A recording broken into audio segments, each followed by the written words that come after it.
Today, I will be representing justice and why it was the main cause of the Civil War.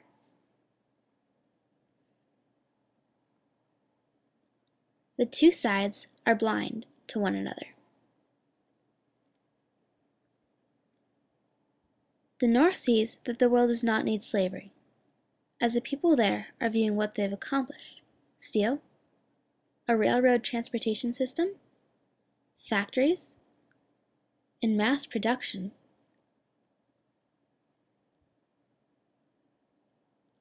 What did the South have? Crops?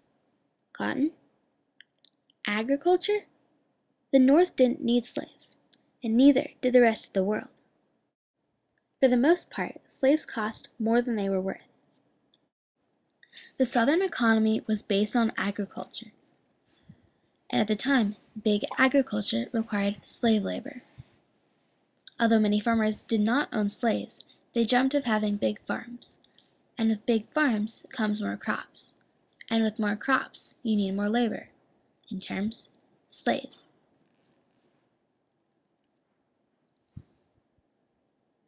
Further, the Southern agriculture and cotton helped shape the nation for its first 80 years, with tariffs on crop exports paying for most of the country's expenses.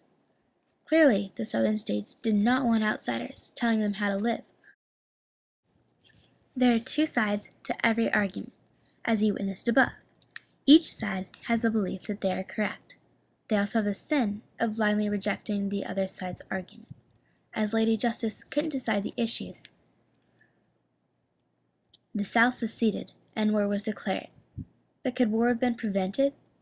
Clearly, slavery was not the moral absolute in its case. The Missouri Compromise of 1820 is a case point. This was the original dividing of the states along the Mason-Dixon line, delineating free states and slave states.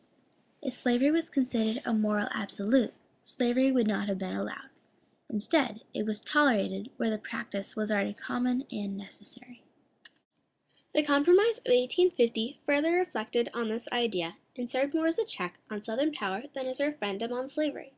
Yes, the North agreed that slavery was bad, but liked the idea of cheap agricultural goods from the Southern states.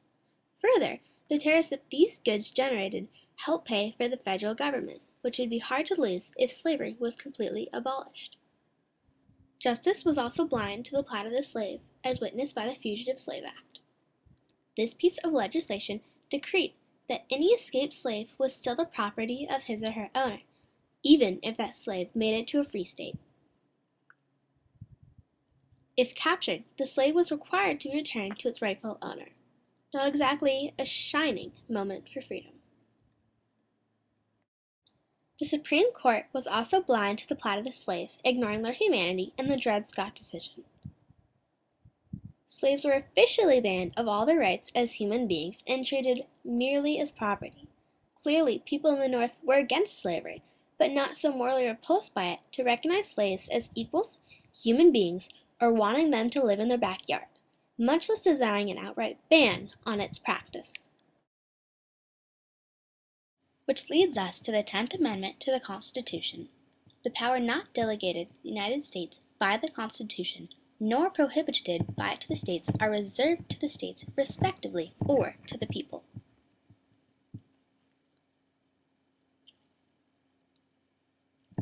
The Southern states believed that they were acting and living within their legal rights, and that the regulation of slavery was not the concern of the federal government.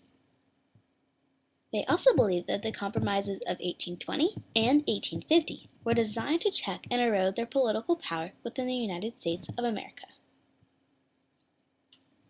Given these factors and the perceived assault on their lifestyle by outside forces, they decided that the only just thing for them to do would be to secede from the United States and form their own government, which reflected the values that they held at that time. President Lincoln, however, was committed to the preservation of the United States, no matter how much it cost. The abolition of slavery was not his end goal. In fact, he is quoted as saying that to preserve the Union, he would allow slavery to continue. As a result, War was declared, and America was torn apart for generations.